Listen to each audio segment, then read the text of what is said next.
Hey guys, मैं हूं राकेश शर्मा और मैं आपसे डिस्कस करने वाला हूं राजस्थान कंप्यूटर टीचर का जो एग्ज़ाम होने वाला है उसकी प्रिपरेशन को लेकर। किसी भी एग्ज़ाम की तैयारी कैसे करें जबकि आपके पास कम से कम समय हो। अगर हम इस एग्ज़ाम की बात करते हैं तो इस एग्ज़ाम में आपको खुद को मालूम है कि नंबर ऑफ़ वैकेंसीज़ कितनी हैं और इसमें लाखों की संख्या में इसमें एप्लीकेशन फॉर्म सबमिट हुए।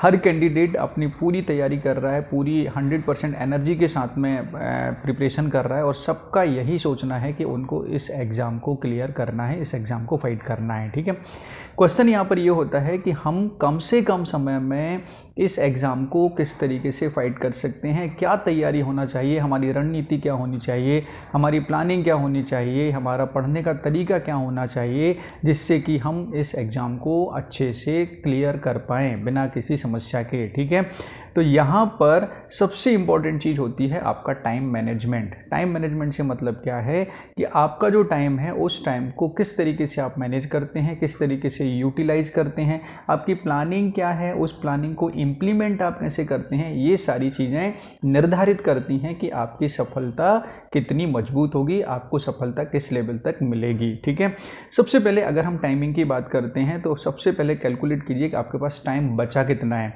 आज जिस समय मैं आपसे डिस्कस कर रहा हूँ उस समय तारीख हो गई है 21 मई। ठीक है ना, आज 21 मई है और आपका एग्ज़ाम है 18 और 19 जून को। ठीक है ना, तो 18 और 19 जून को आपका एग्ज़ाम है, तो आप 17 तक का लेके चलिए। तो आज के दिन से अगले महीने की 17 तारीख तक अगर आप कैलकुलेट करते हैं तो आपके पास लगभग 27 डेज़ का टाइम है।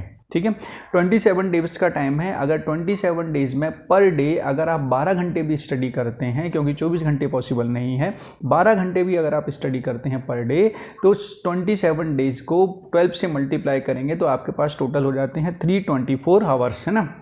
324 घंटे आपके पास बचते हैं।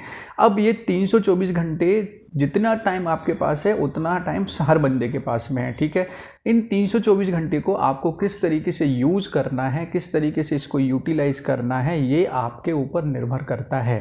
ठीक है, इसके लिए सबसे इम्पॉर्टेंट चीज़ होती है आपकी प्लानिंग, कि आपको कौन सा सब्जेक्ट, कौन सा टॉपिक किस समय पढ़ना है, उसको कितना टाइम देना है, किस लेवल पर, किस समय पर आपको प्रैक्टिस सेट को सॉल्व करना है, क्वेश्चन को सॉल्व करना है। ये सारी चीज़ें आपकी प्लानिंग के अंतर्गत आती हैं। ठीक है, अगर हम बात करते हैं कि आपके पास 324 आवर्स हैं और इन आवर्स को आप किस तरीके से यूटिलाइज करेंगे, तो सबसे पहले आप देख लो अपना पेपर नंबर 1। पेपर नंबर 1 की अगर मैं बात करता हूं तो पूरा का पूरा थ्योरेटिकल पेपर है जिसमें आपको मैक्सिमम पार्ट रटना है। ठीक है ना, अगर सिंपल वर्ड्स में बोलूं तो मैक्सिमम पार्ट आपको रटना है, क्योंकि पूरा राजस्थान के कल्चर, आर्ट, जियोग्राफी और हिस्ट्री से रिलेटेड है। ठीक है, अगर आपने बिल्कुल भी नहीं पढ़ा है तो मेरा सजेशन है कि आप उस पेपर की शॉर्ट नोट्स बनाइए। शॉर्ट नोट्स बनाने से बेटर है आप कहीं से सर्च कर लीजिए। ठीक है, और उनको फटाफट आप पहले एक बार पढ़िए और उसके बाद में उससे रिलेटेड जितने पॉसिबल हो सकें उतने आप प्रैक्टिस सेट्स सॉल्व कीजिए, उतने ज़्यादा क्वेश्चंस आप सॉल्व कीजिए।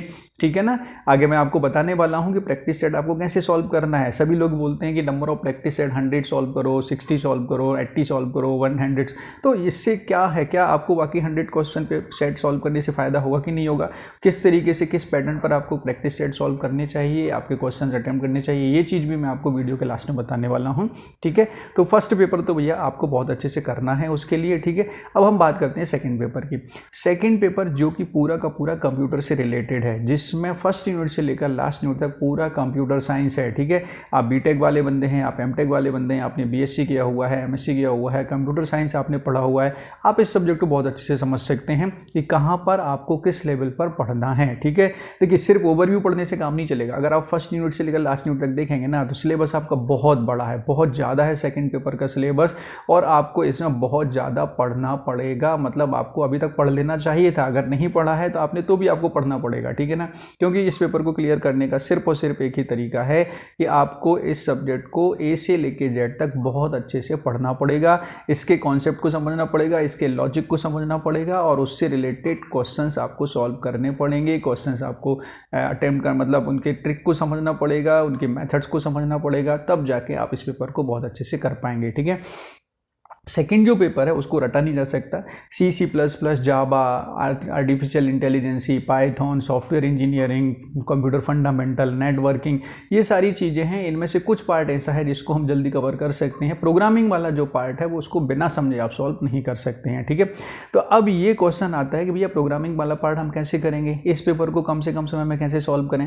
तो मैं आपको यहाँ पर बताने वाला हूँ कि हमारी 5 डेज़ की क्लासेस चल रही हैं जो कि टोटल फ्री ऑफ कॉस्ट हैं, ठीक है ना। इसमें आपके लिए कोई पैसा नहीं देना है। 5 डेज़ का हमारा टारगेट है। 5 डेज़ में आपका सेकंड पेपर हम फर्स्ट यूनिट से लेकर लास्ट यूनिट तक पूरा सॉल्व करवाएंगे, ठीक है।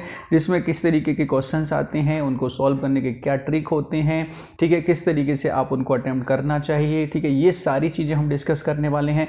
ये सब हम पूरा कॉन्सेप्ट विद स्टडी करेंगे। इसमें आपको सबसे पहले उस चीज़ को एक्सप्लेन किया जाएगा, कोई भी टॉपिक है उसको प्रोग्रामिंग लेवल पर एक्सप्लेन किया जाएगा, और उसके बाद में उससे रिलेटेड कितने क्वेश्चंस आते हैं, किस तरह के क्वेश्चंस बन सकते हैं, ये भी वहाँ पर तुरंत के उसी समय आपको सॉल्व करवाया जाएगा, ठीक है।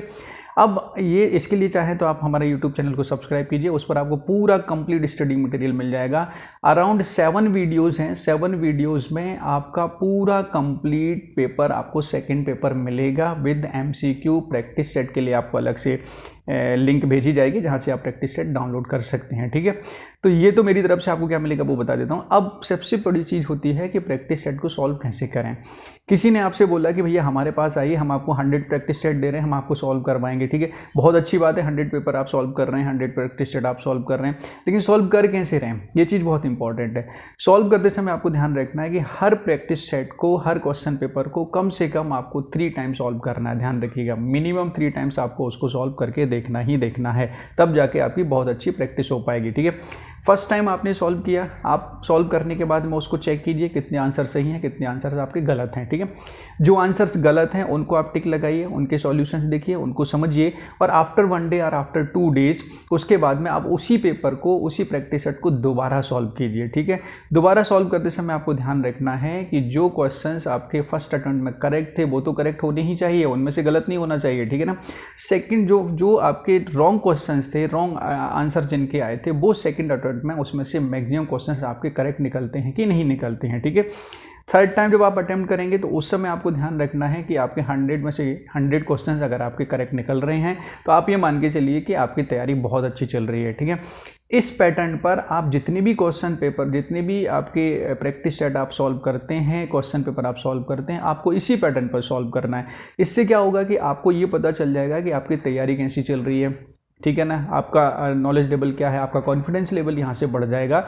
और मैं समझता हूँ कि कॉन्फिडेंस लेवल अगर आपका बढ़ जाता है तो आप बहुत मतलब आप कॉन्फिडेंट हो जाते हैं, आपको लगने लगता है कि यार मैं इस एग्ज़ाम को फाइट कर सकता हूँ, कितना स्कोर मैं यहाँ पे कर सकता हूँ।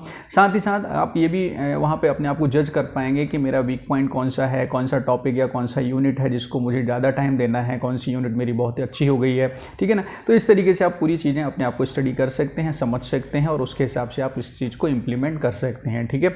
तो मेरी शुभकामनाएँ आप सभी के साथ में हैं। सभी जितना ज़्यादा से ज़्यादा टाइम हो सकता है उतना ज़्यादा से ज़्यादा टाइम अपनी स्टडी को दीजिए, अपने हेल्थ का ध्यान रखिए, ठीक है ना।